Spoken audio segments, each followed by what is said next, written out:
नमस्ते हमारे प्यारे भाई। आप सबको पता है एसएससी 2025 के एग्जाम शुरू हो चुके हैं और बच्चे के लिए सब कुछ ही नया है। नया वेंडर है, नया एग्जाम सेंटर्स है, नया इंटरफेस है, नई एग्जाम कराने वाली कंपनी है एडुकेटी, नया सॉफ्टवेयर है, नई क्वेश्चंस बनाने वाली कंपनी है। लेकिन सवाल यह है कि क्या पैटर्न भी चेंज हो चुका है? क्या कुछ नया ही पूछा जा रहा है? तो यह सब कुछ मैं आपको इस वीडियो में बताने वाला हूं मेरे भाई, और आपको किस तरीके से आगे के लिए अपनी रणनीति रखनी चाहिए सब कुछ बताएंगे। मैं हमेशा से बच्चे को कहता हूं कि प्रिपेयर फॉर द वर्स्ट। अपने आप को हमेशा वर्स्ट केस के लिए तैयार करिए। हर 4-5 साल में किसी भी एग्जाम कंडक्टिंग बॉडी को, जैसे कि एसएससी रेलवे को, अपना एग्जाम करवाने वाली कंपनी को बदलना पड़ता है कि बच्चे उसका पैटर्न क्रैक कर लेते हैं। जैसे 6 साल से लगातार टीसीएस पेपर करवा रहा था, तो टीचर्स को भी और बच्चों को पूरा अंदाजा था कि टीसीएस इस तरीके के सवाल पूछता है, क्योंकि पीवाईक्यू करते करते हम उनके आदी हो गए थे कि कैलकुलेटिव सवाल आएंगे, एडवांस हल्का आएगा। लेकिन जब नया वेंडर आया है तो सवाल तो वही है, सिलेबस भी वही है, क्वेश्चंस भी वही है, लेकिन पूछने का जो टेस्ट है वो थोड़ा सा बदल चुका है मेरे भाई। बात करते हैं एक चीज और कि हमें यह तो अच्छी तरीके से पता है कि एग्जाम कंडक्टिंग जो बॉडी है वो एडुकेटी है, उसी के सेंटर्स हैं। लेकिन क्वेश्चंस बनाने वाली कंपनी कौन सी है उसका नाम तो अभी तक पता ही नहीं है किसी को क्लियरली। अगर आप में से किसी को पता है, कोई किसी के एसएससी चेयरमैन से मुलाकात हो, किसी टीचर्स की, तो हमें जरूर बताएं कि क्वेश्चंस बना कौन रहा है। अभी सिलेक्शन पोस्ट का पेपर चल रहा है, इसमें 10th 12th ग्रेजुएशन लेवल तीनों ही होते हैं।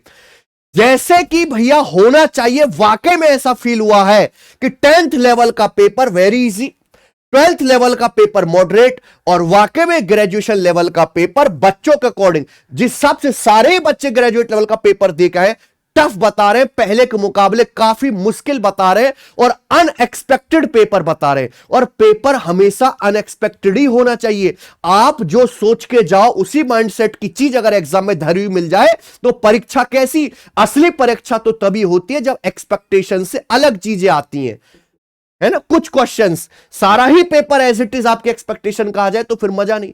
कुछ पेपर तो ऐसा होना ही चाहिए। तो 10th लेवल वेरी इजी है, मॉडरेट है, 12th लेवल का और ग्रेजुएशन लेवल टफ है मेरे भाई। क्योंकि जैसे पहले राउंड में बच्चे टीसीएस के समय में फर्स्ट राउंड में 60-70% पेपर कर ले रहे थे, इस बार ऐसा नहीं। हम ग्रेजुएशन लेवल की बात करते हैं और देखो, ये जो अभी सिलेक्शन पोस्ट ग्रेजुएट लेवल का पेपर अच्छा आया, चारों ही subject, maths, English, reasoning, GS, चारों ही सब्जेक्ट की मैं बात कर रहा हूं। आपका सीजल का पेपर भी ग्रेजुएट लेवल का होगा। इससे साबित हो जाता है कि आपका ग्रेजुएट लेवल का पेपर भी बढ़िया आएगा और आपको अब फर्क दिखाई देगा एमटीएस के और सीजल के पेपर में। अब तक क्या था, आप देख के बता ही नहीं सकते अगर ऊपर से नाम हटा दिया जाए कि एमटीएस का पेपर है, सीजल का पेपर है। हर एग्जाम में एक जैसे क्वेश्चन, उल्टा एमटीएस का पेपर टफ आ जाता था। ठीक है जी। तो अनएक्सपेक्टेड पेपर है, लेकिन आपने कतई भी घबराना नहीं है, कतई भी घबराना नहीं। हम जो मॉक टेस्ट बनाते हैं वो हमेशा, जो भी पीवाईक्यू चल रहा था, मैं उससे 30-40% ऊपर ही बना के चलता था अपनी टीम को कहकर कि भैया थोड़ा सा लेवल ऊपर रख के चलिए। क्योंकि मेरी हमेशा से कोशिश रही है कि बच्चे को सबसे बुरी कंडीशन के लिए तैयार करो। मैं ऐसा पढ़ाता हूं कि कॉपी से बाहर, हमारे नोट से बाहर कुछ भी नहीं आ सकता, चाहे एग्जाम कितने भी हाथ पांव क्यों ना मार ले। जो मैंने पढ़ा दिया वो अंत है, चाहे पेपर का लेवल आसमान पे क्यों ना चला जाए। 40-50% पेपर फर्स्ट गो में इजीली हो जाएगा। ऐसा नहीं कि सब कुछ ही टफ है, नहीं। ड्यूअल पेपर भी है, वन लाइनर सवाल भी है, इजी सवाल भी है, लेकिन उसका वेटेज जहां पहले 60-70% के करीब था, वहां 40-50% पेपर आप इजीली कर पाओगे एक राउंड में। यानी कि आपको पेपर 2 राउंड में ही करना है।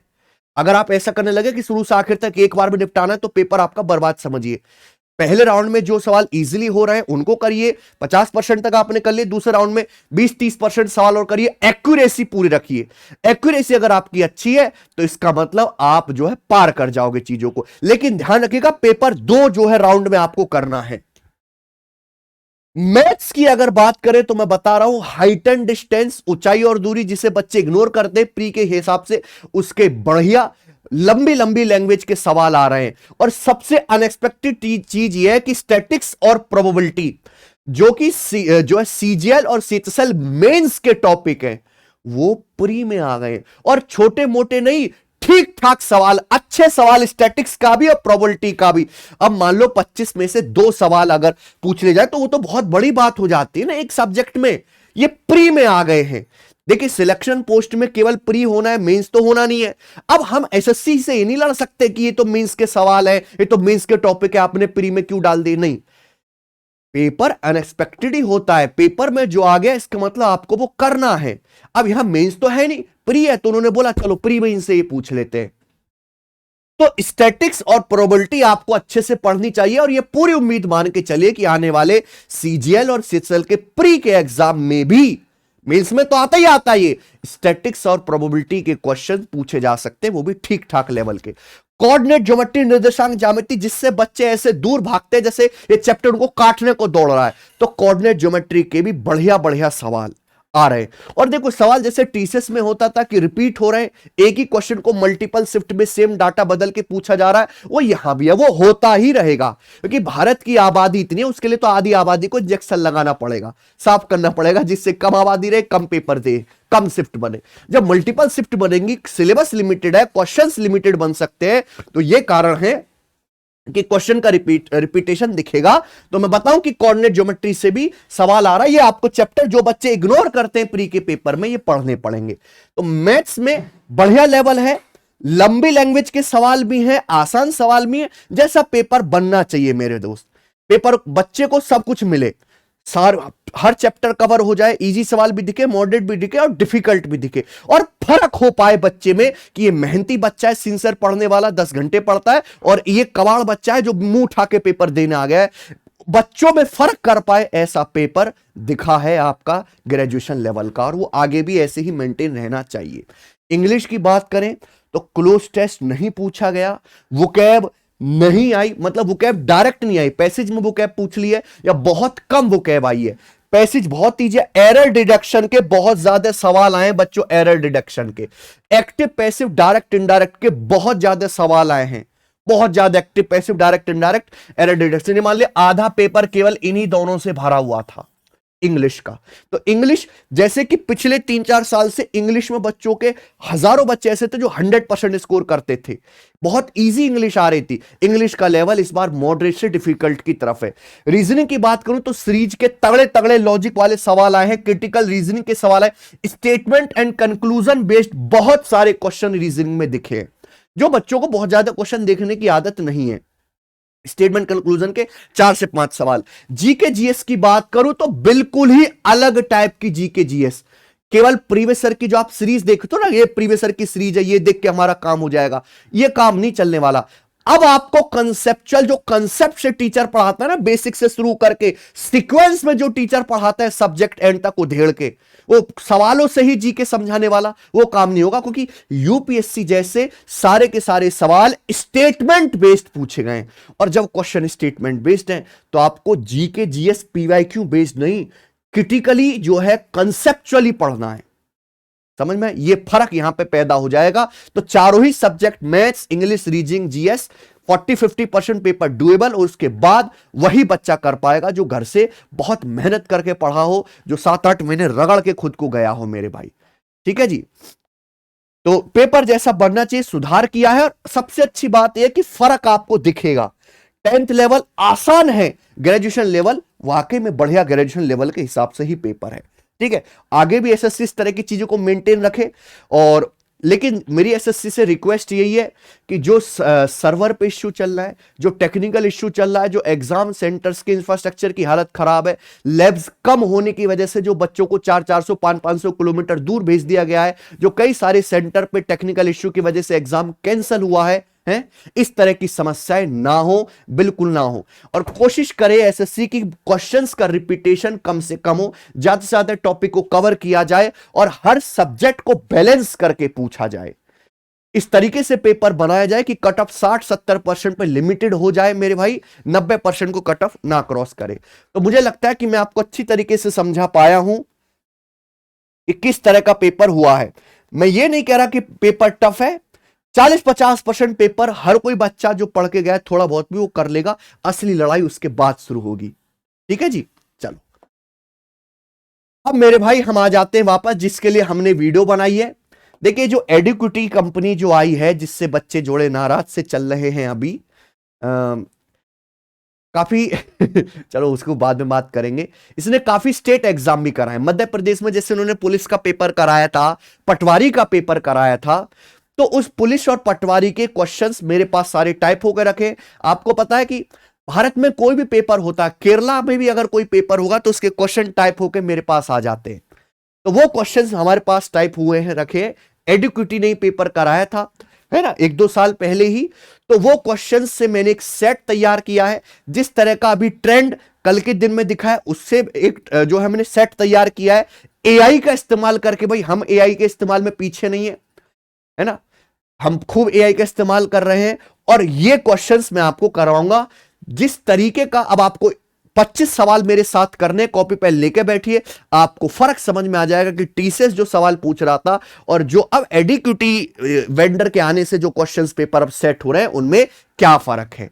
ठीक है, चलो आप बताना मुझे कि आप इन 25 सवालों में से खुद कितने सवाल कर पा रहे हैं। और मैं ऐसे बहुत सारे नए सेट बनाकर नए पैटर्न के बेसिस पे अपनी एप्लीकेशन टेस्ट रैंकिंग पर लाइव टेस्ट फॉर्मेट में अपलोड भी कराऊंगा। तो सब बच्चे एप्लीकेशन डाउनलोड कर लो। इस बार सैटरडे संडे, कल ही है ना कि सैटरडे संडे, लाइव टेस्ट जो आएगा वो नए पैटर्न पर आएगा मेरे दोस्त। ठीक है जी, नए पैटर्न पर आपको सवालों का टेस्ट अलग मिलेगा। जो भी चल रहा है सवाल वही है, कॉन्सेप्ट भी वही है मेरे भाई, लेकिन पूछने का प्रेजेंटेशन अलग होगा मेरे दोस्त। ठीक है, तो चलो कॉपी पेन लेके बैठो, सॉल्व करना मेरे साथ। आ जाइए, पहला सवाल। यह सवाल पटवारी के पेपर का है, ये वाला जो सवाल दिख रहा है आपको है, हाँ, जो एडिक्विटी ने करवाया था।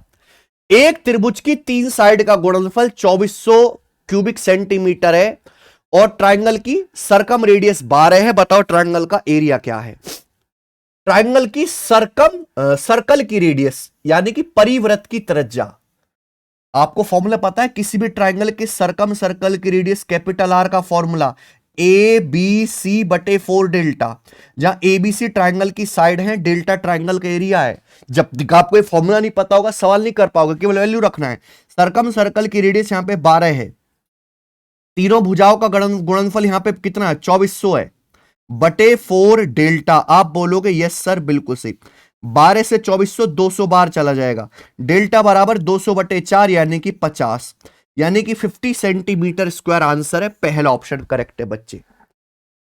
बात आई समझ में। सवाल नंबर 2 देखिए, एक दुकानदार 10 किलो चीनी खरीदने पर 12% की छूट देता है। कॉस्ट प्राइस है शुगर का 30 रुपए पर केजी, मार्क प्राइस है 38 रुपए पर केजी। वेइंग मशीन जो है शॉपकीपर की फॉल्टी है और ये 1 किलो वजन दिखाती है व्हेन एक्चुअल वेट इज 900 ग्राम। ठीक है, 900 ग्राम ही वजन तोलेंगे तो मशीन 1 किलोग्राम वजन दिखाते। दुकानदार का प्रॉफिट क्या होगा। ऐसे सवालों में क्या करते हैं, सक्सेसिव लगाते हैं। दुकानदार चीनी खरीद के लाता है 30 रुपए किलो की, बेचता है 38 रुपए केजी। ये वो प्राइस बढ़ा के बेच रहा है, मार्क प्राइस 38 है, लेकिन वो 12% डिस्काउंट भी दे रहा है। 12% की फ्रैक्शन वैल्यू है 3/25, यानी कि 25 पे 3 की छूट है, तो 25 का सामान कितने में, 22 में बेचेगा। इसके बाद देखो हमारे बच्चों को कोई दिक्कत नहीं है, हम पढ़ाते ही उस लेवल का है जहां बच्चे के भी अस्तर पंजर हिल जाते हैं, नसें कांप जाती है, तो एग्जामिनर उससे ऊपर जाएगा ही नहीं। ठीक है, घबराना तो उन बच्चों का जो मीठे से मास्टर से पढ़ लेते हैं, जो हल्का हल्का पढ़ा देता है। ठीक है जी, और वो जो मशीन है तोलने वाली वो खराब है वो 1 किलो वजन दिखाते जबकि एक्चुअल में 900 ग्राम है, यानी कि दुकानदार 900 ग्राम वजन देकर ग्राहक से 1 किलो 1000 ग्राम का पैसा ले रहा है। तो ओवरऑल जो प्रॉफिट होगा इनका सक्सेसिव, यानी कि सीधी सीधी गुणा। ठीक है, तो क्या आ जाएगा भाई, 2 जीरो से 2 जीरो और 1 जीरो से 1 जीरो कट जाएगा। उसके बाद है कुछ भी नहीं कट रहा, फिर तो ये आ गया 25 निमा 225 तिया 675, 38 गुणा 22 कितना आ जाएगा, 38 गुणा 22 आ जाएगा 760 और 76, तो ये आ जाएगा भाई आपका 831 831। क्लियर है, आप बोलोगे सॉरी 836, यानी कि अल्टीमेटली 675 का सामान 836 में बिका। 675 का सामान, तो प्रॉफिट कितने का हुआ, एक तेरे में 161 का प्रॉफिट हुआ। अल्टीमेटली 161 का प्रॉफिट हुआ कितने पर, 675 पर, और परसेंटेज में बच्चों कितना, गुणा 100%। ये आ जाएगा मेरे भाई। क्लियर है? ऑप्शंस काफी करीब हैं, नहीं काफी करीब कहें तो दूर दूर है। अच्छा सी और डी नजदीक है। कर लेते हैं 25 से 4 बार, और ये 25 से मेरे दोस्तों ये 27 बार, तो 161 चौका आ जाएगा मेरे भाई 644/27%। तो जाहिर सी बात है 27 दूनी 54, 2 बार ही जाएगा, बचेगा मेरे 10, 104, तो 27 तिया 81, यानी कि 23 पॉइंट समथिंग आएगा। 23 पॉइंट समथिंग इस सवाल का आंसर आएगा। समझ में आया? चलो अच्छा सवाल है, बताओ तीसरा। यदि x बटे ए प्लस वाई बटे बी प्लस जेड बटे सी √3 है, a बटे एक्स प्लस बी बटे वाई प्लस सी बटे जेड 0 है, तो एक्स स्क्वायर बटे a square plus y square बटे b square plus z square बटे सी स्क्वायर का मान बताओ। X y z a b c non zero number है। देखिए बताओ बेटा, ये एडी किटी कंपनी के पटवारी के पेपर का सवाल है। ये आपसे पूछा है मेरे भाई। देखो इसी का स्क्वायर है कि नहीं, आपकी सुविधा के लिए बता दूं, मान लो जैसे मैं ये कह लेता हूं कि ये x बटे ए आपका u है, ये y बटे b आपका v है, ये z बटे c आपका w है, तो यहां पे u plus v plus w बराबर आपको 0 दिया है। हालांकि सॉरी 0 नहीं, √3 दिया है आपको, ये √3। और आपसे पूछा क्या है बच्चों, ये x बटे a का स्क्वायर, यानी कि ये u का स्क्वायर प्लस v का स्क्वायर प्लस w का स्क्वायर, ये आपसे मेरे दोस्तों पूछा गया है। अच्छा ये भी आपको दिया गया है ना मेरे भाई यहां पर इस सवाल में, ये क्या चीज है जल्दी से बताओ। a बटा एक्स प्लस बी बटे वाई प्लस सी बटा जेड। भाई x बटा ए यू है, तो ये उल्टा है ना, a बटा एक्स, ये 1/u हुआ, रेसिप्रोकल है। ये y बटा बी आपका v है, तो b बटा वाई क्या आ जाएगा, 1/v। बताओ बच्चों, ये जेड बटा सी डब्ल्यू, तो उल्टा है सी बटा जेड, ये 1/w है। आप बोलोगे यस सर बिल्कुल सही। तो अगर आप यहां पे एलसीएम लेंगे यूवी डब्ल्यू, तो ये क्या हो जाएगा, ये हो जाएगा UV plus V W plus U W बराबर 0। यही हो जाएगा कि नहीं? आप बोलोगे जी सर, और यही चीज चाहिए थी, क्योंकि अगर आपको कॉन्सेप्ट पता हो मेरे भाई, इसका फॉर्मूला पता हो, A square plus B square plus C square का formula, A square plus B square plus C square बराबर होता है A plus B plus C का whole square minus twice of A B plus B C plus C A. U square plus V square plus W square बराबर होगा U plus V plus W का whole square minus twice of U V plus V W plus U W, जो कि 0 है, यानी कि √3 का square 3 minus 0 3 आएगा सवाल का answer 3। Option number c correct है।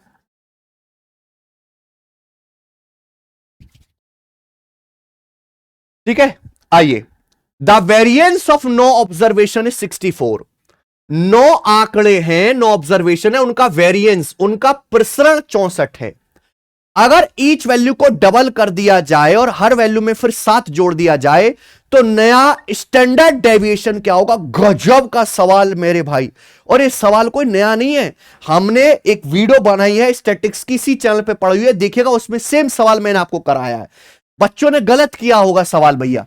देखो वेरिएंस आपको दिया है 64, स्टैंडर्ड डेविएशन पूछा है। देखो स्टैंडर्ड डेविएशन जो होता है वो होता है वेरिएंस का अंडर रूट, वेरिएंस का अंडर रूट मेरे भाई ध्यान से सुनिएगा। अगर वेरिएंस आपका 9 आंकड़ों का 64 है तो स्टैंडर्ड डेविएशन होगा जी 8। अगर हर संख्या को डबल कर दिया जाए तो स्टैंडर्ड डेविएशन भी आपका डबल हो जाएगा 16। फिर आप बोलोगे सर 7 जोड़ने से कोई फर्क नहीं पड़ेगा, केवल स्केलिंग करने से स्टैंडर्ड डेविएशन पे फर्क पड़ता है। अगर आपने हर संख्या को डबल किया स्टैंडर्ड डेविएशन भी डबल हो जाएगा। आप हर संख्या को मेरे प्यारे भाई 40% बढ़ाओगे तो स्टैंडर्ड डेविएशन भी 40% बढ़ जाएगा। स्केलिंग करने से, मल्टीप्लाई करने से फर्क पड़ेगा, हर संख्या में एडिशन या सब्ट्रैक्शन करने से कोई फर्क नहीं पड़ेगा मेरे भाई। तो जो नया स्टैंडर्ड डेविएशन है वो 16 ही होगा, दुगना किया तो स्टैंडर्ड डेविएशन भी दुगना हो जाएगा। ठीक है, सवाल नंबर 5 देखिए। पाइप ए और बी मिलकर एक खाली टैंक को x मिनट में भर सकते हैं। ए अकेला 8 + x मिनट लेता है, बी अकेला 32 मिनट x लेता है। ए और बी मिलकर टैंक को 10 मिनट के लिए भरते हैं। सी अकेला टैंक के बचे भाग को 4.5 मिनट में भरता है। ए, बी और सी मिलकर टैंक का 7/20वां हिस्सा कितने मिनट में भरेंगे। ए, बी और सी मिलकर बहुत बढ़िया सवाल। देखिए बच्चों ध्यान सुनेगा, पाइप ए जो है मेरे दोस्त एक टैंक को भरने में 8 + x मिनट लेता है। पाइप बी अकेला टैंक भरने में पाइप बी 32 + x मिनट लेता है, जबकि दोनों पाइप ए और बी मिलकर एक टैंक को भरने में x मिनट लेते हैं। तो भैया x की वैल्यू क्या डायरेक्ट नहीं निकाल सकते, रूट ए बी। अगर दो पाइप मिलकर x मिनट ले रहे हैं, ये a x + 8 ले रहा है, x + 32 ले रहा है, तो x का मान क्या आएगा, √8 × 32, यानी कि 256 का √16 मिनट। तो मैंने पता लगा लिया कि दोनों पाइप मिलकर टंकी 16 मिनट में भरेंगे। ये एक सवाल है। अब इसके आगे एक और सवाल आ गया कि ए और बी मिलकर टैंक को 10 मिनट के लिए भरते हैं, फिर सी अकेला टैंक को 4.5 मिनट में भरता है। तो यहां पे भैया शेष भाग रिमेनिंग पे ध्यान दिया करो, रिमेनिंग पे हमेशा रिमेनिंग पे ध्यान दिया करो। ए और बी दोनों मिलकर टंकी भर सकते हैं 16 मिनट में। अब ए और बी मिलकर टैंक को 10 मिनट के लिए भरते हैं, 16 मिनट में भर सकते हैं। ए और बी ने 10 मिनट भरा, तो ए और बी के 6 मिनट का काम बाकी है। ए और बी के 6 मिनट भरने का काम बाकी है। फिर इसी बची हुई टंकी को सी ने भरा 4.5 मिनट में। क्या लॉजिक क्लियर हुआ? यानी कि जिस टंकी को ए और बी 6 मिनट में भरते, उस टंकी को सी ने 4.5 मिनट में भरा। यस और नो जवाब दो। भाई दो पाइप मिलकर टंकी भर सकते हैं 16 मिनट में, उन्होंने 10 मिनट तक भरा, तो ए और बी के 16 - 10 6 मिनट का काम बाकी है। और इसी बचे हुए काम को, इसी बची हुई टंकी को अकेला सी ने 4.5 मिनट में भरा। जिस टंकी को ए और बी 6 मिनट में भरते उसे सी ने 4.5 मिनट में भरा। तो टाइम का रेशियो कितना है? 1.5 से जाएगा, 1.5 चौका 6, 1.5 तिया 4.5। टाइम का रेशियो 4:3 है। अगर टाइम का रेशियो 4:3 है तो एफिशिएंसी का रेशियो उल्टा आ जाएगा, रिवर्स 3:4। एफिशिएंसी का रेशियो रिवर्स आ जाएगा 3:4। और ये तो चाहिए था। बोला एबीसी मिलकर टैंक का 7/20 हिस्सा कितने में भरेंगे? तो भैया पहले टैंक की कैपेसिटी निकालो। भाई दो ए और बी मिलकर 1 मिनट में 3 यूनिट भरते हैं, ए और बी की एफिशिएंसी 3 है, तो ए और बी मिलकर पूरी टंकी भरते हैं 16 मिनट में। 16 मिनट में कितना भरेंगे? 16 से गुणा। 1 मिनट में 3 भरते हैं, 16 मिनट में भरेंगे ए और बी 16। हमें पूरी टंकी का कितना भरना है? 7/20 भरना है, टैंक का 7/20। इस टैंक को तीनों पाइप मिलकर कितनी एफिशिएंसी के साथ भरेंगे? ए प्लस बी प्लस सी। इस टैंक को ए प्लस बी प्लस सी तीनों पाइप मिलकर कितनी एफिशिएंसी के साथ भरेंगे? तो तीनों पाइप भरेंगे मेरे भाई 3 + 4 7 एफिशिएंसी के साथ, बटे 7। 7 से 7 कट जाएगा, 48/20 4 से कटेगा मेरे भाई, यानी कि 12/5 मिनट ये आ जाएगा। तीनों पाइप मिलकर भरेंगे 12/5 मिनट में 7/20 टंकी, यानी कि 5 दूनी 10 2 12/5। ए ऑप्शन ठीक है।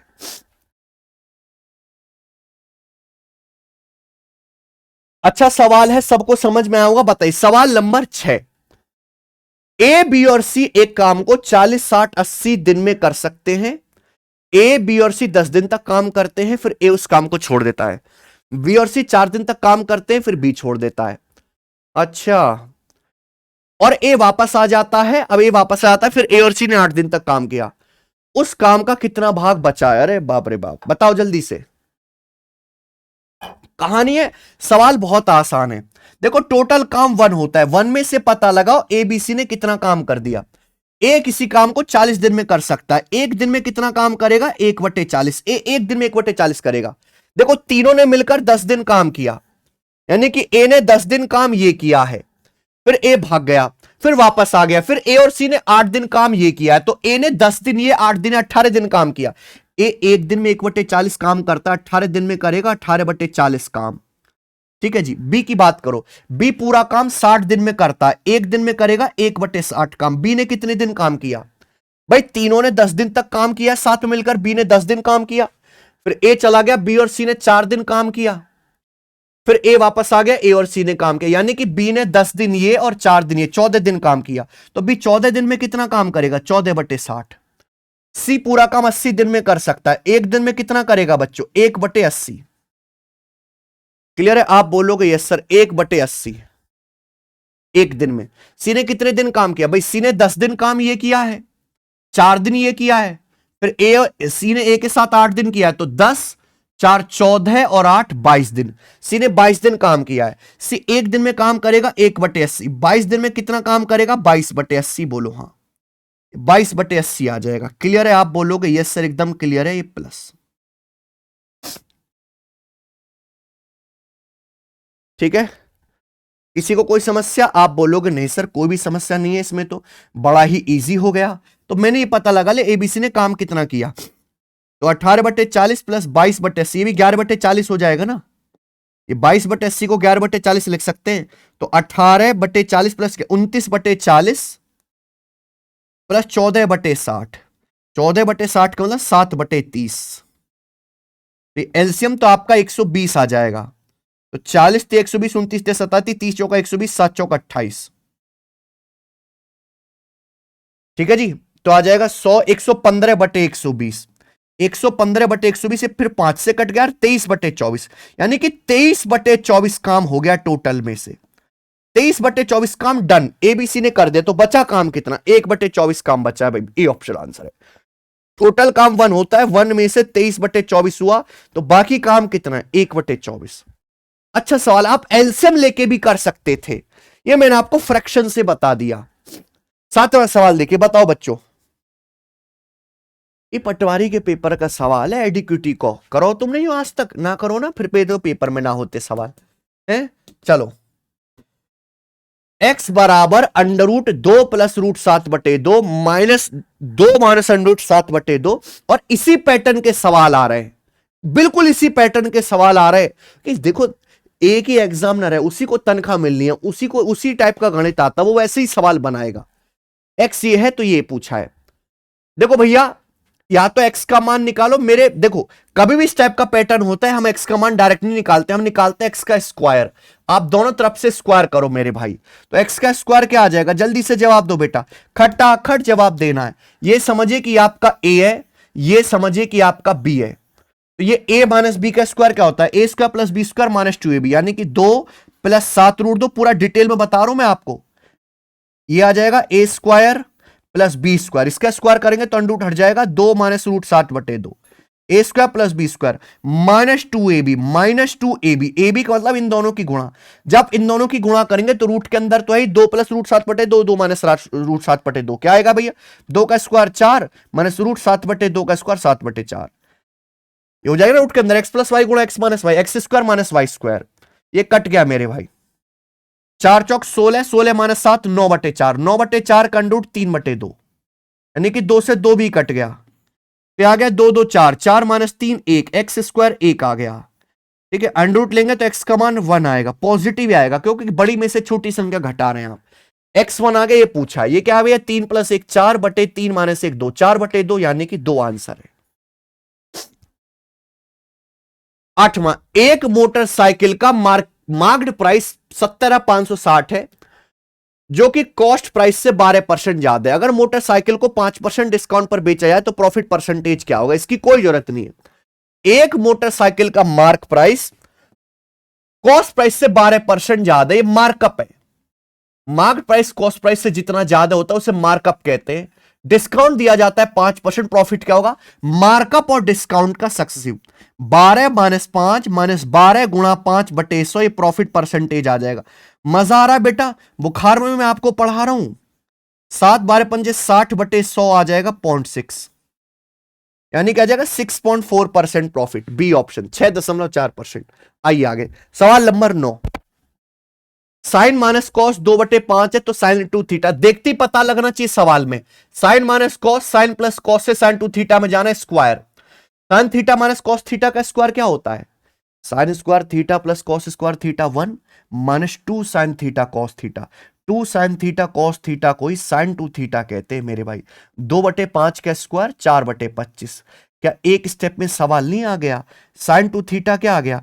1 - 4/25, यानी कि 21/25 आंसर है। ठीक है, ये सवाल है, हो सकता है अगली शिफ्ट में हो कि जहां साइन प्लस कॉस 2/5 दिया हो आपको। ठीक है जी, कुछ नहीं करना, स्क्वायर कर देना है केवल। आइए, सवाल नंबर 10 करो। एवरेज का बड़ा बढ़िया सवाल है। Average weight of 30% of group a is 3 kg more than average weight of 25% of group b. Average weight of 25% of group b is 2.5 kg more than average weight of 20% of group c. Total weight of 30% group a 1725 kg. तो आपसे पूछा है group A और group C का कुल wait क्या होगा, कुल एवरेज वेट। ओके, यानी कि 3 ग्रुप है मेरे भाई, ए बी और सी, और इन तीनों ग्रुप में आपको लोग भी बताए हुए हैं, पर्सन्स भी बताए हुए हैं। सवाल में बोला है ग्रुप ए के 30 लोगों का एवरेज वेट, ग्रुप ए में कितने लोग हैं, 30 लोग, ग्रुप ए के 30 लोगों का एवरेज वेट ग्रुप बी के 25 लोगों के एवरेज वेट से 3 केजी ज्यादा है। ये कितना ज्यादा है, 3 केजी ज्यादा है। और ग्रुप बी के 25 लोगों का एवरेज वेट ग्रुप सी के 20 लोगों के एवरेज वेट से 2.5 केजी ज्यादा है। ग्रुप बी का एवरेज वेट ग्रुप सी के 20 लोगों से 2.5 केजी ज्यादा है। सवाल में बोला है ग्रुप ए के 30 लोगों का कुल वजन 1725 है। आपसे पूछा ए और सी का एवरेज वेट। अगर आपसे एवरेज वेट पूछा गया है तो एवरेज वेट पे ध्यान ना दोगे आप भैया। ग्रुप ए में टोटल 30 लोग हैं और ग्रुप ए के सभी लोगों का टोटल वजन कितना है, 1725 किलो। तो ग्रुप ए का एवरेज वजन क्या है, एवरेज वजन कैसे निकालेंगे, टोटल वेट अब बटे नंबर ऑफ पर्सन। 3 से जाएगा, 3 पंजे 15, 2 3 7 21, 3 पंजे 15, 57.5 केजी। तो ग्रुप ए का जो एवरेज वेट है वो 57.5 केजी है। हमें पूछा है ग्रुप ए और ग्रुप सी का। अरे भाई, यानी कि सवाल में तो कुछ है ही नहीं। ग्रुप ए का बी से 3 किलो ज्यादा है, सी से 2.5 किलो ज्यादा है, तो मैं कह सकता हूं ग्रुप ए का जो वेट है वो एवरेज वेट सी से 3 + 2.5 5.5 किलो ज्यादा है। यानी कि अगर ग्रुप ए का 57.5 है तो 57.5 में से 5.5 घटाओ, ये 52 केजी आ जाएगा, 52 केजी आ जाएगा मेरे भाई ग्रुप सी का एवरेज वेट। अब मुझे यहां पे ग्रुप बी की जरूरत ही नहीं है, मुझे तो केवल ग्रुप ए और ग्रुप सी के बारे में जो है कैलकुलेशन करनी है मेरे भाई। ग्रुप ए में 30 लोग हैं, ग्रुप सी में 20 लोग हैं मेरे भाई, यानी कि ग्रुप ए और ग्रुप सी में लोगों की संख्या का रेशो कितना है, 3:2। ग्रुप ए और ग्रुप सी में लोगों की संख्या का रेशो 3:2 है। ठीक है भाई, बोलो, आप बोलोगे यस सर, बहुत बढ़िया, क्योंकि एवरेज वेट लोगों की संख्या को रेशो मान के निकाला, रेशो ले लिया। 57.5 का मतलब है 52 + 5.5, 52 + 5.5 केजी। ठीक है ना, मैं आपको डेविएशन से बता दे रहा हूं, और देखो यहां ये ऑप्शन से भी हो जाएगा, यूनिट डिजिट से या डिजिटल सम से। मैं आपको पूरा बता दे रहा हूं कि ये अप्रोक्स आंसर हो पेपर में। ग्रुप ए का भी एवरेज वजन 52 किलो है, ग्रुप सी का भी 52 किलो है, बी की तो जरूरत ही नहीं है क्योंकि बी के बारे में पूछा ही नहीं है। तो पूरे ग्रुप का भी 52 किलो होगा, ए और सी का भी 52 किलो तो होगा ही होगा, प्लस एक्स्ट्रा कितना है, या 3 लोगों का 5.5 केजी पर पर्सन एक्स्ट्रा है। अब केक कटेगा तो सभी में बटेगा, टोटल लोगों में डिवाइड हो जाएगा। ए और सी में टोटल लोग हैं 3 और 2 5, 5 से डिवाइड कर देंगे तो 1.1, यह आएगा 3.3। 52 में 3.3 जोड़ेंगे तो 55.3 केजी आंसर है, 55.3 पहला option. This is the deviation method, super method, खतरनाक। 11वां सवाल बताइए, एक दुकानदार को 120 रुपए पर केजी, 130 रुपए पर केजी की चाय की 2 किस्मों को किस अनुपात में मिलाना चाहिए कि मिश्रण को 136.4 रुपए पर केजी पर बेचने से 10% लाभ हो। इससे इजी कोई सवाल नहीं एलिगेशन का। 2 टाइप की चाय को मिला रहे जिनका प्राइस है 120 130, मिलाने के बाद मिक्सचर को हम बेचते हैं 136.4 रुपए पर केजी में, बेचने से 10% का लाभ होता है। सीपी 100 है, 100% पे 10% लाभ हुआ, 110% की वैल्यू है, 100% की वैल्यू यहां से निकाल लीजिए, आ जाएगा।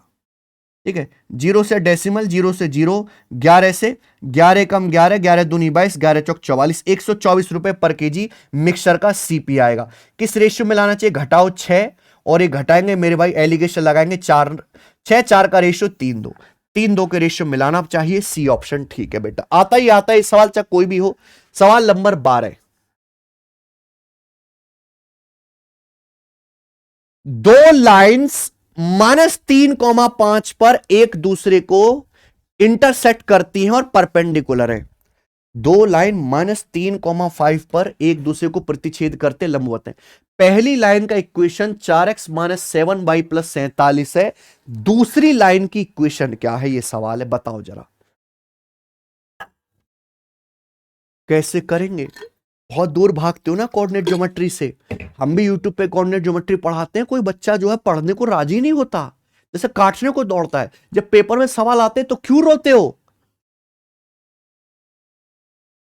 देखो दोनों तरीके ऑप्शन से भी कर सकते हैं। अगर दो लाइन एक दूसरे को यहां काट रहे -3,5 पे, आपसे पूछा दूसरी लाइन का इक्वेशन, यानी कि दूसरी लाइन जो है इस पॉइंट से होकर गुजरेगी, यानी कि दूसरी लाइन इस पॉइंट से होकर गुजर रही है तो इस पॉइंट को सेटिस्फाई करेगी।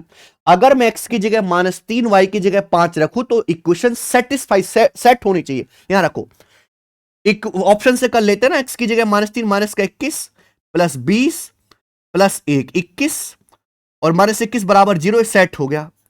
ये वाला आंसर हो सकता है 7x प्लस 4y। देखो ये चीज सभी में सेम है, बाकी जो है कांस्टेंट अलग है, यानी कि बाकी कोई ऑप्शन सेट नहीं होने वाला। तो आंसर आ गया पहला ऑप्शन, खत्म। विकल्प से ही ये वाला सवाल सॉल्व हो जाएगा मेरे भाई, लेकिन आपको कंसेप्ट भी जानना चाहिए, कॉन्सेप्ट भी जानना चाहिए। ध्यान सुनना, मानो मेरे प्यारे भाई कि ये लाइन जो है इसकी इक्वेशन है ax plus by plus c बराबर 0। एक लाइन है, अगर इस लाइन के परपेंडिकुलर कोई दूसरी लाइन खींची जाए, अगर इस लाइन के परपेंडिकुलर कोई दूसरी लाइन खींची जाए तो उसकी इक्वेशन हमेशा bx माइनस ay बराबर कांस्टेंट होगी मेरे भाई, हमेशा, ऑलवेज ऑलवेज। क्योंकि इसका स्लोप, आप इस लाइन का स्लोप और इस लाइन का स्लोप निकालेंगे तो हमेशा प्रोडक्ट जो है -1 आएगा, दो परपेंडिकुलर लाइन का स्लोप। और ये लाइन एक दूसरे को यहां जो है इंटरसेक्ट कर रही है -3,5 पे। ये कंसेप्ट है भैया।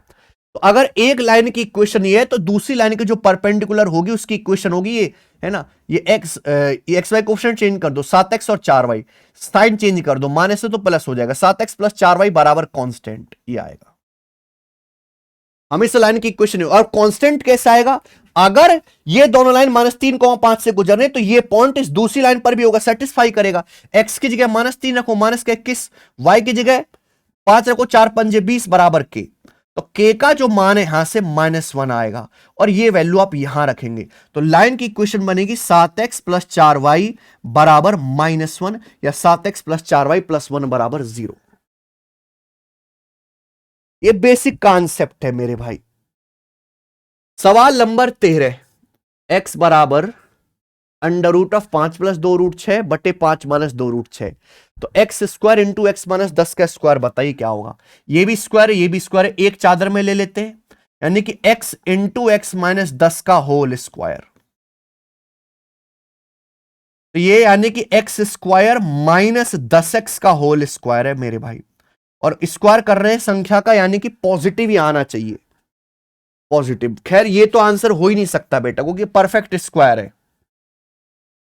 आंसर इन दोनों में से होगा और 1 आंसर आना चाहिए बेटा, 1 ही होगा।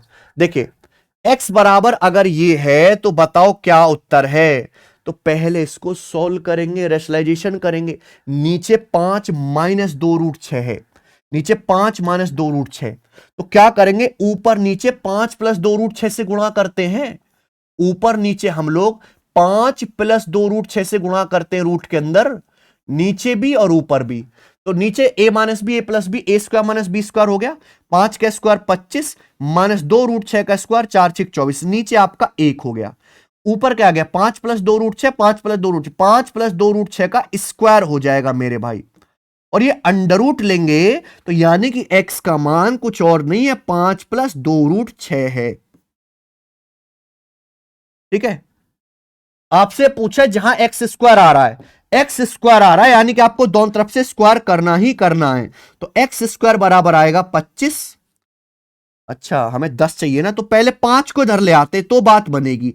x माइनस 5 बराबर 2 रूट 6, ये हो गया। अब स्क्वायर करो मेरे भाई, तो x square minus 10x plus 25 बराबर 2 रूट 6 का स्क्वायर 24। तो एक्स स्क्वायर माइनस 10x बराबर 24 माइनस 25 माइनस का 1। एक्स स्क्वायर माइनस 10x मेरे भाई -1 है, और -1 का स्क्वायर 1 होता है, 1 आंसर है। ठीक है ना, बड़ा सवाल है ये। आइए सवाल नंबर 14 करो। ये नाव धारा का सवाल मैं आपको बताऊं, ये सवाल मैंने 2017 में बनाया था, 2017 में। सेम डाटा सेम टूटी फूटी इंग्लिश लिख के मैंने बनाया था ये। 22 में 23 में जब एमपी में पटवारी का पेपर हुआ, एडिक्विटी नहीं करवाया था, उसमें सेम सवाल, सेम डाटा, सेम मेरी टूटी फूटी इंग्लिश के साथ था मेरे दोस्त। यानी कि वो रियल एग्जामिनर ने हमारी शीट डाउनलोड करी थी अपने सिस्टम में। मैं दिखा दूंगा मेरे भाई लैपटॉप में कि ये सेम सवाल 2017 में मेरी लैपटॉप में वर्ड फाइल में सेव है। शांत जल में नाव ए की स्पीड 26 किलोमीटर पर आवर है, शांत जल में बी की स्पीड 18 किलोमीटर पर आवर है। दोनों नाव के बीच की दूरी 211 किलोमीटर है। नाव ए 7:45 पे और नाव बी 8:45 पे एक दूसरे की ओर चलती हैं और दोनों 12:45 पे मिलती हैं। धारा की स्पीड ज्ञात करें। नाव ए जो है धारा की दिशा में चलते, नाव ए। मेरे भाई बहुत बेहतरीन है सवाल। देखिए एक नाव मेरे दोस्तों इस किनारे है, एक नाव इस किनारे है, दो नाव चलती हैं, ठीक है जी। नाव ए की स्टिल वाटर में स्पीड 26 किलोमीटर पर आवर है, नाव बी की 18 किलोमीटर पर आवर है। नाव ए जो है धारा की दिशा में डाउनस्ट्रीम चलते, तो नाव ए डाउनस्ट्रीम चल रही है। आपसे पूछा गया धारा की स्पीड, करंट की स्पीड पूछे, करंट की स्पीड क्या होती है? वाई। तो नाव ए अगर डाउनस्ट्रीम चल रही है, boat A moves in the direction of stream, तो बोट ए की स्पीड क्या आ जाएगी? 26 + वाई। और बोट बी चल रही है मेरे दोस्तों अपस्ट्रीम, तो बोट बी की स्पीड कितनी आ जाएगी? 18 - वाई। अब एक बात बताओ, दो नाव हैं, इनके बीच की दूरी यहां पर है 211 किलोमीटर। बोलो बात को समझे आप? बोलो घाट सर। अब नाव ए ने 7:45 पे चलना शुरू किया, नाव बी ने चलना शुरू किया 8:45 पे, यानी कि 7:45 से 8:45 तक 1 घंटे नाव ए अकेले चली है। 1 घंटे नाव ए अकेले चली है। नाव ए 1 घंटे अकेले चलने के बाद यहां आ जाएगी। 1 घंटे में नाव ए कितना जाएगी? 26 + वाई जाएगी, क्योंकि नाव ए की जो स्पीड है वो 26 + वाई किलोमीटर पर आवर है। अब 1 घंटे बाद 7:45 से 1 घंटे के बाद 8:45 हो गया। अब 8:45 हो गया तो यहां से नाव बी भी चलना शुरू कर दी। अब नाव बी भी चलना शुरू कर दी मेरे भाई, ठीक है जी। दोनों नाव एक दूसरे की ओर चल रही हैं, यानी कि अगर ए डाउनस्ट्रीम है तो बी आपकी अपस्ट्रीम चलेगी। समझ में आई बात? अब ये बताओ, दोनों नाव 12:45 से पर मिलती है। 8:45 से 12:45 हो गया जी, 4 घंटे। दोनों नाव 4 घंटे में मिलती हैं। तो बताओ दोनों नाव 4 घंटे में अगर एक दूसरे से मिले तो 4 घंटे में डिस्टेंस कितनी चलेंगी? डिस्टेंस बराबर रिलेटिव स्पीड गुणा टाइम। दोनों नाव की रिलेटिव स्पीड क्या आएगी? अपोजिट डायरेक्शन में एक दूसरे की ओर चल रही है, s1 + s2। एक नाव की स्पीड 26 + वाई है, दूसरे नाव की स्पीड 18 - वाई है, रिलेटिव स्पीड आ गई। 4 घंटे में मिलते हैं तो 4 घंटे में कितनी डिस्टेंस जाएंगी? गुणा 4 ही आएगा, ये आएगा मेरे भाई। ये कट गया, 26 + 8 18 है ना, ये 44 चौका 176 किलोमीटर। ये डिस्टेंस है यहां से यहां तक की। दिस डिस्टेंस ये वाली ये कितनी है? 176 किलोमीटर है। तो बताओ टोटल 211 है, 211 में से 176 घटाओ तो कितना आएगा? 24 और 11 35। क्या ये डिस्टेंस 35 किलोमीटर नहीं आएगी? यानी कि 26 + वाई 35 के बराबर है। वाई कितना आएगा? 9 किलोमीटर पर आवर आंसर है। 26 + वाई बराबर 35, वाई बराबर 35 - 26 9। गजब का सवाल। बताओ, ये चीज 2017 में बना के रख दी थी हमने, जो एग्जामिनर आज 6-7 साल बना रहा है, ठीक है। देखो टूटी फूटी इंग्लिश है ना, मैंने AM PM लिखा था यहां पे ना, यहां पे मैंने लिखा boat A moves in the same direction of stream. साबित करता है ये एग्जाम टिपरा हमसे। सेम सवाल। आ जाओ, सवाल नंबर है आपके सामने 15। दिए गए ट्रेपेजियम ABCD में DCAB के पैरेलल है, पीआर क्यों ADBC पर स्थित है। AP से PD का रेशियो 5:4, BQ से QC का रेशियो 5:4। सवाल में AP से PD का रेशियो 5:4 है, यानी कि ये रेशियो बोला 5:4। BQ से QC का ये रेशियो भी 5:4 है, ठीक है। बोला DC 11 सेंटीमीटर है, 11 सेंटीमीटर है। बोला AB 38 सेंटीमीटर, ये 38 सेंटीमीटर है AB। आपसे पूछा है PQ। देखो लेफ्ट, ये ट्रेपेजियम है, ABCD पैरेलल है। ये दोनों लाइन इधर एक लाइन खींच गए PQ, ये भी 4:5, ये भी 4:5, यानी कि PQ भी पैरेलल लाइन होगी, ये PQ भी पैरेलल लाइन होगी। आप बोलोगे यस सर बिल्कुल से, बताइए कैसे करेंगे। हालांकि ट्रेपेजियम में इस सवाल के लिए फॉर्मूला होता है इसके लिए, पर मैं आपको बेस्ट तरीके बताऊंगा, ध्यान सुनना, जो कहीं नहीं देखा होगा आपने। जैसे जैसे आप ऊपर से नीचे की ओर जा रहे हो लंबाई बढ़ती जा रही है, जैसे जैसे आप ऊपर से नीचे की ओर जा रहे हो लंबाई बढ़ रही है। ये लंबाई डीसी की 11 थी, 11 से 38 होगी, लंबाई कितनी बढ़ी 27 सेंटीमीटर। 11 से 38 27 सेंटीमीटर ज्यादा है, लंबाई बढ़ी 27 सेंटीमीटर। कितने कदम में? 4:5 है। 4:5 यानी कि टोटल 4 और 5 9 कदम चले। 9 कदम में लंबाई 27 सेंटीमीटर बढ़ी है, 3 गुना बढ़ी है। तो 4 कदम में लंबाई कितनी बढ़ेगी? 3 गुना, 12 सेंटीमीटर बढ़ेगी, 12 सेंटीमीटर। यानी कि मेरे प्यारे भाई ऊपर से 11 सेंटीमीटर 12 बढ़ के कितना हो जाएगा? 23 सेंटीमीटर। 11 + 12 23। पी क्यू की लंबाई आ जाएगी सी ऑप्शन। मजा आया? 16वां सवाल, एक ट्रायंगल एबीसी का ऑर्थो सेंटर और सेंट्रॉइड आपको दिया है, ट्रायंगल का सरकम सेंटर बताओ। बताइए जी, कोऑर्डिनेट्स दिए हैं। बेहतरीन सवाल मेरे भाई, ये आपको करना चाहिए दोस्त। मेरे दोस्त एक बताओ, आपने यूलर्स लाइन पढ़ा है? ऑर्थो सेंटर सरकम सेंटर सेंट्रॉइड में HGO, ये यूलर्स लाइन होती है मेरे भाई। किसी भी ट्राइंगल के H मतलब ऑर्थो सेंटर, G मतलब सेंट्रॉइड और O मतलब सरकम सेंटर, ये तीनों पॉइंट एक ही स्ट्रेट लाइन पर होते हैं और उसे हम यूलर्स लाइन कहते हैं। और ये जो रेशियो होता है HG से GO का, ये रेशियो हमेशा 2:1 होता है। ये रेशियो 2:1। अब जैसे यहां पे ऑर्थो सेंटर के कोऑर्डिनेट -5,7 है, या सेंट्रॉइड के कोऑर्डिनेट 5,5 है, 5,5। आपसे पूछा है मेरे भाई सरकम सेंटर के निर्देशांक। सरकम सेंटर के निर्देशांक हमने x, y मान लिए। बताओ, किसी भी ट्रायंगल में ऑर्थो सेंटर, सेंट्रॉइड और सरकम सेंटर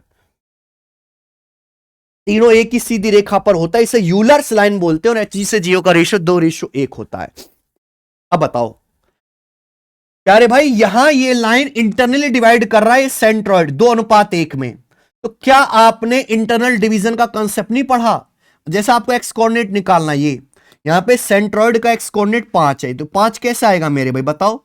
ऐसे ऐसे 2 की x में गुणा करेंगे 2x रेशियो प्लस, ये 1 की -5 में गुणा करेंगे, 1 की -5 में गुणा करेंगे -5, और नीचे रेशियो का सम, नीचे रेशियो का सम यानी कि 2 + 1 3, 3 पंजे 15, 5 20 बराबर 2x। तो x का मान यहां से 10 आ गया, 10। यानी कि सेंट्रॉइड का x कोऑर्डिनेट 10 होगा और ये वाला ही आंसर आ जाएगा। एक ही ऑप्शन आगे करने की जरूरत नहीं। ऐसे y भी निकाल सकते थे। तो यहां पे सेंट्रॉइड का y कोऑर्डिनेट 5 है, क्या आएगा मेरे भाई? 2 की y में गुणा करेंगे 2y, यहां 1 की 7 में गुणा करेंगे 7, और बटे ये मेरे दोस्तों 2 + 1। ये आपको इंटरनल डिवीजन का फॉर्मूला आना चाहिए था। आगे चलिएगा बच्चे, सवाल नंबर है आपके सामने 17। हाँ, ये देखो, ये सवाल हमने सीपीओ के पेपर का ही दिया है आपको, क्योंकि ये सवाल तो फेमस है, कोई भी कंपनी है, सवाल आना ही आना है। एक इलेक्शन में winner was supported by 46% of all voter in the list.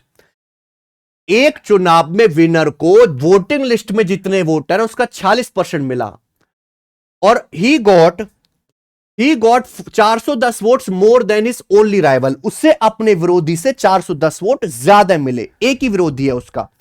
10% of voters of the voting list did not cast their, 10% voters ने वोट नहीं डाली। 60 voters cast their ballot papers blank, यानी कि 60 वोटर्स ने ब्लैंक पेपर पे vote डाल दी, यानी कि इनवैलिड वोट डाल दी 60 वोटर ने। पूछा है वोटिंग लिस्ट में कितने वोटर्स हैं। कुछ लोग ट्री बना के करते हैं, गंदे गंदे कुछ एक्स मान के क्या क्या करते हैं। मेरे भाई मैं आपको ऐसा तरीका बताऊंगा, आप मोर की तरह नाचने लगोगे। देखिए वोटिंग लिस्ट में कितने वोटर्स होते हैं, टोटल 100%। आप सारा माल जोड़ के 100% के बराबर कर दो, सारा जोड़ जाड़ के। 10% वोटर्स ने वोट डाले नहीं, वोटिंग लिस्ट में 10% वोटर्स ऐसे हैं जिन्होंने वोट डाले ही नहीं, 10% ने। 60 वोट आपके इनवैलिड है, 60 वोट आपके इनवैलिड है, खराब है। उसके बाद जीतने वाले को वोटिंग लिस्ट का 46% मिला, यानी कि वोटिंग लिस्ट का 46%, टोटल 100% में से 40% विनर को मिला, और वो 410 वोटों से जीता है। आप एक बात बताओ मेरे भाई, जीतने वाले को 46% वोट मिला और वो 410 वोटों से जीता। इसका मतलब ये हुआ है कि हारने वाले को, लूजर को, विनर कैंडिडेट से 410 वोट कम मिले। लूजर को मेरे भाई विनर कैंडिडेट से 410 वोट कम मिले। यही तो मतलब हुआ इस बात का। आप बोलोगे जी सर बहुत बढ़िया, दिस इज द मतलब। यानी कि और इन सभी को जोड़ के टोटल वोट के बराबर होना चाहिए कि नहीं होना चाहिए। ये ना डाले गए वोट, ये इनवैलिड वोट, ये जीतने वाले के वोट, ये हारने वाले के वोट, और सारा माल जोड़ के कर दो 100% के बराबर। बताइए क्या इससे आसान सवाल या इससे आसान तरीका कोई दुनिया में बन सकता है? तो 100% इक्वल टू क्या आ जाएगा? 40 40 92 और 10 102%। 60 और -410 कितना आ जाएगा? माइनस का 350। तो यहां पे 2% की वैल्यू 350 आ गई। 2% की वैल्यू 100% निकालना है तो 50 से गुणा कर देंगे, 100% आ गया। 350 गुणा 50 यानी कि 17,500। 17,500 वोटर्स थे, सी ऑप्शन। अच्छा सवाल है मेरे भाई, ये बताइए 18वां। अरे राम, दो सर्कल एक दूसरे को टी पर एक्सटर्नली टच करते हैं, पढ़ाई तो करनी पड़ेगी मेरे भाई। देखो मेरे दोस्त, इंसान की किस्मत और पेपर का लेवल कभी भी चेंज हो सकता है, इसलिए हमेशा कठिनतम लेवल तक पढ़ो। कोई भी आप चैप्टर पढ़ो, अंत तक पढ़ो जो आपके सिलेबस के अंदर है। बहुत सारे टीचर्स आपको पागल बना देते हैं, खासकर गणित पढ़ाने वाले और जीएस पढ़ाने वाले। बहुत इजी और बच्चों को पसंद लगने वाली चीज वो पढ़ा देते, बच्चा खुश हो जाता है।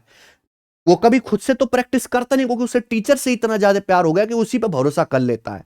प्रिय सर के सभी कभी किताब खोल के वो सवाल लगाता नहीं है और अपने आप को जो है सहनसा समझता रहता है। और किताबें भी ऐसी बना दी हैं उन लोगों ने कि उसमें प्रीवियस सर की बुक्स में वो टफ सवाल डालती नहीं है, वो जान जान के मीठे मीठे सवाल डालते हैं। बहुत गड़बड़ है। दो सर्कल एक दूसरे को टी पर एक्चुअली टच करते, R S direct common tangent है दोनों सर्कल की, जो पी और क्यू पे टच करती है। तो भैया ये आ गया दो सर्कल। अच्छा छोटा बड़ा कर लेते हैं। तो दो सर्कल हैं, ये एक दूसरे को यहां पे बाहर पॉइंट टी पर टच करते हैं। उसके बाद बोला गया है कि आर एस इनकी डायरेक्ट कॉमन टेंजेंट है।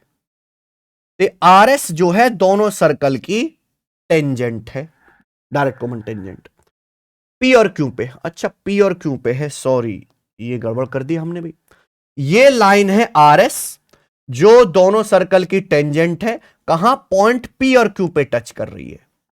बोला टी पी क्यू 42 डिग्री। ये वाला एंगल टी पी क्यू ये 42 डिग्री का है। तो आपसे पूछा है बताओ P Q T.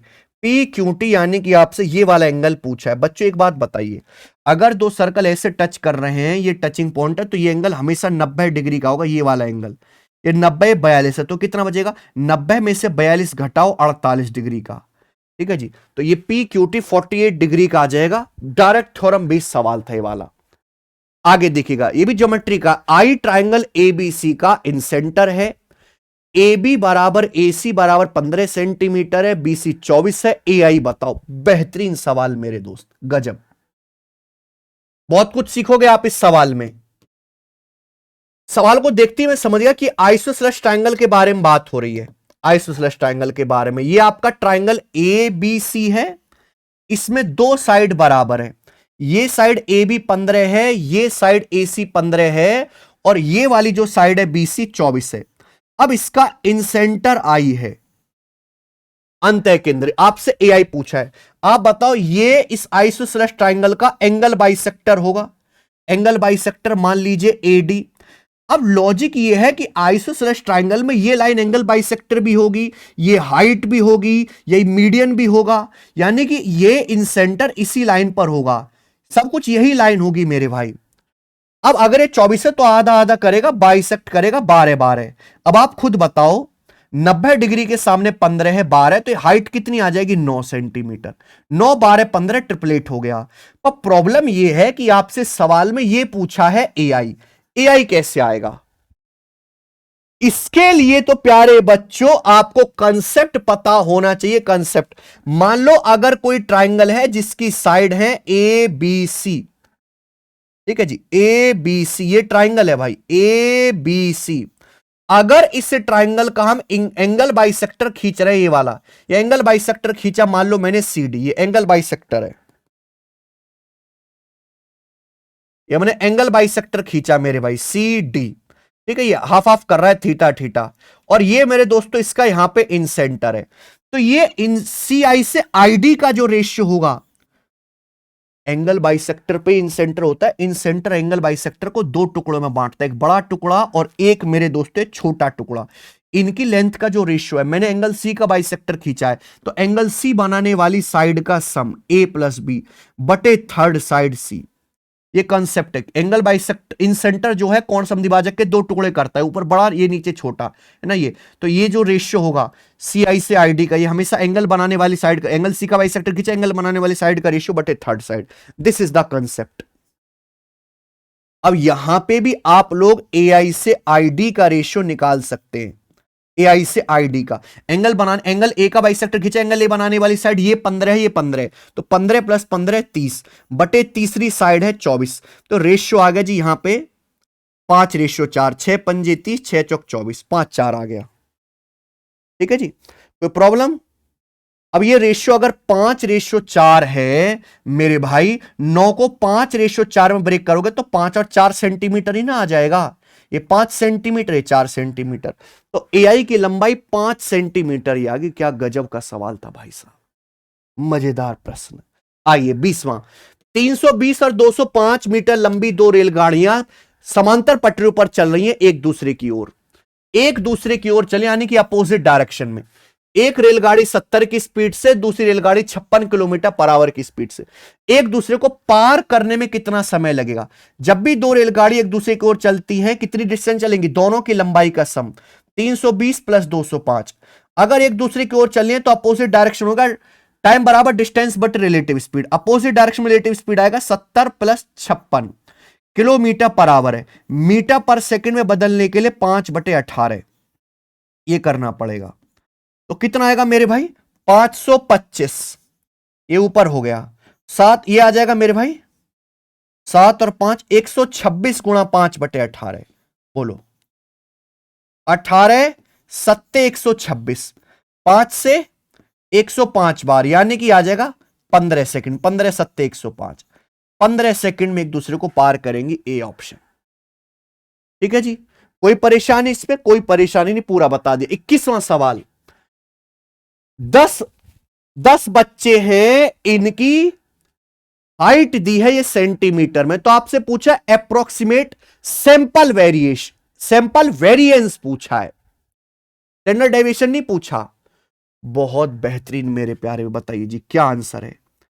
Approximate sample variance आपसे पूछा कि आपको सैंपल वेरिएंस का कॉन्सेप्ट पता है? सैंपल वेरिएंस का नहीं पता ना?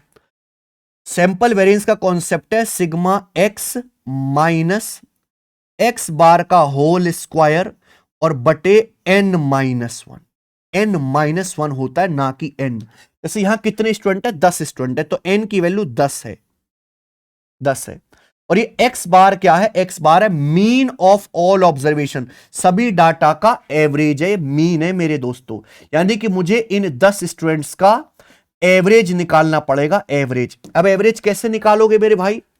देखो सारे बच्चों की एवरेज हाइट 150 के करीब है, तो मैंने एवरेज को 150 ही मान लिया, मीन को 150 ही मान लिया, तो मैं निकालूंगा डेविएशन से। 150 से एक कितना ज्यादा है? 0 ज्यादा है, ये 2 ज्यादा है, ये 4 ज्यादा है, ये 1 ज्यादा है, ये 3 ज्यादा है, ये 5 ज्यादा है, ये 1 कम है, ये 1 ज्यादा है, ये 3 ज्यादा है, ये 2 ज्यादा है, तो 1 1 कट गया। 3 2 5 5 10, 10 3 13, 13 1 14, 4 18, 2 20, डेविएशन आ गया 20। के कटेगा तो समय बटेगा, 10 बच्चों में बराबर बराबर बढ़ जाएगा, यानी कि 152। बहुत इजीली आ गया मेरे भाई 152। तो इन डाटा का जो आपका मीन है, जो 10 लड़के दे रखे हैं, इनका मीन आ जाएगा मेरे भाई यहां पर 152। अब आपको क्या करना है? मीन से हर एक बच्चे को कंपेयर करना है। 152 से 150 हर एक को कंपेयर करो। 152 से 150 2 कम है, 2 का स्क्वायर करो 4। 152 से 152 जीरो कम है, 0 का स्क्वायर 0। 152 से 154 2 ज्यादा है, 2 का स्क्वायर 4। 152 से 151 एक कम है, एक का स्क्वायर एक। 152 से 153 एक ज्यादा, एक का स्क्वायर एक। 152 से 155 तीन ज्यादा है, तीन का स्क्वायर 9। 152 से 149 तीन कम है, तीन का स्क्वायर 9। 152 से 151 एक कम है, एक का स्क्वायर एक। 151 152 से 153 एक ज्यादा, एक का स्क्वायर एक। 152 से 152 जीरो ज्यादा, जीरो का स्क्वायर जीरो। यानी कि हर एक को कंपेयर करो, कंपेयर करके क्या करना, कंपेयर यानी कि डिफरेंस लेके स्क्वायर करना, स्क्वायर कर दिया तो क्या आ जाएगा, 9 9 18, 2 20, 2 22 और 8 30। ये आ गया बट, और नीचे n-1 स्टूडेंट 10 है, तो यानी कि आ जाएगा आपका ऊपर 30 और नीचे आ जाएगा 9, और ये चला जाएगा 3 से 10/3। ये 10/3 आपका जो है अप्रोक्स सैंपल वेरिएंस आ गया 10/3, यानी कि 3.333 के करीब पहला ऑप्शन आंसर है। सैंपल वेरिएंस आपसे पूछा है, अगर नॉर्मल वेरिएंस होता या पॉपुलेशन वेरिएंस होता तो यहां n-1 नहीं होता, फिर यहां पे नीचे होता बटे n। ठीक है,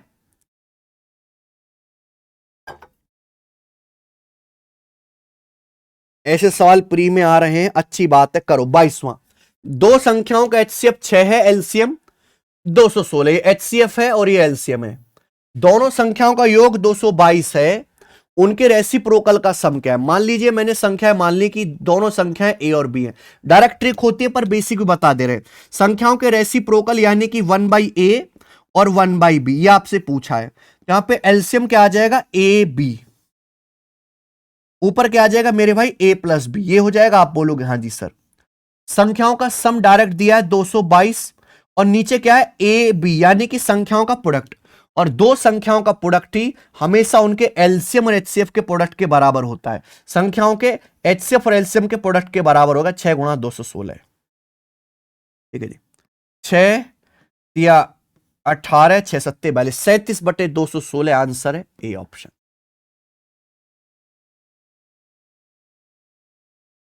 ठीक है, आइए 23वां सवाल आपके सामने बेहतरीन सा डायग्राम दिया है।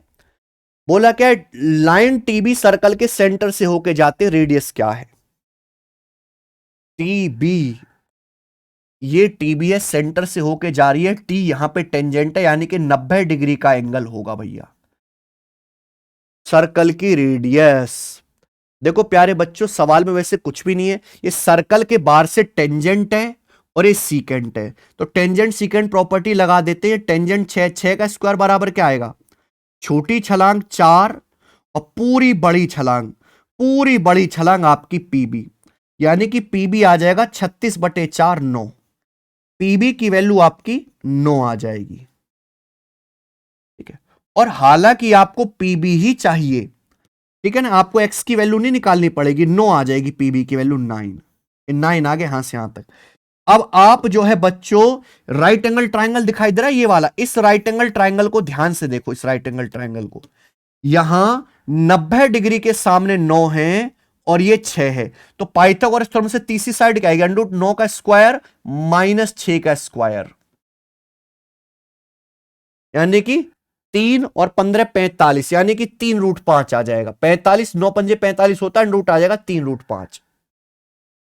ये 3√5 आएगा, ये लेंथ, और ये लेंथ सेंटर से होकर गुजर रही है, ऐसी कॉर्डिनेट सेंटर से होकर गुजर रही है, डायमीटर है, ये डायमीटर है, यानी कि रेडियस क्या आएगी, इसका आधा, 3√5 का आधा, 3√5/2।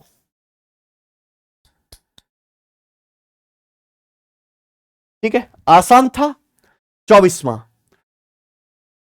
A reduction of 15% in the price of wheat enables a housewife to buy 6 kg more for 2720. The reduced price of wheat per kg. देखो, अगर गेहूं की कीमत 15% कम हो जाए तो एक हाउसवाइफ को 2720 रुपए में जितना गेहूं पहले मिलता था उससे 6 किलो गेहूं अधिक मिलेगा। गेहूं की घटी हुई कीमत बताओ। देखो एक बात बताओ, ये जो 6 किलो गेहूं एक्स्ट्रा मिला है भाई, ये तो घटे हुए प्राइस पर मिला है। 6 किलो गेहूं जो एक्स्ट्रा मिला है, ये तो घटे हुए प्राइस पर मिला है। ये एक्स्ट्रा गेहूं क्यों मिला, एक्स्ट्रा गेहूं क्यों खरीद पाई वो 6 किलो? क्योंकि गेहूं की कीमत 15% कम हो गई है। जब 15% कम होगी तो 2720 रुपए का 15% पेमेंट करने की जरूरत ही नहीं है, पर वो फिर भी पेमेंट कर रहे, उसी की वजह से 6 किलो गेहूं एक्स्ट्रा मिला। तो 6 किलोग्राम गेहूं का रिड्यूस प्राइस ही 2720 का 15% है। 1 किलो का कितना होगा? बटे 6। 15% की फ्रैक्शन वैल्यू 3/20 ये आ जाएगा। 0, 3 दूनी 6, 2 दूनी 4 से काटेंगे, 4 6 24, 3 4 8 32, 68 रुपए पर केजी। लास्ट सवाल की तरफ आ जाते, सवाल नंबर 25 बताइए। प्रोबेबिलिटी का, एक डब्बे में 6 व्हाइट और 7 काली बॉल है, 2 बॉलों को रेंडमली निकाला जाता, क्या प्रोबेबिलिटी होगी कि दोनों बॉल डिफरेंट कलर की है?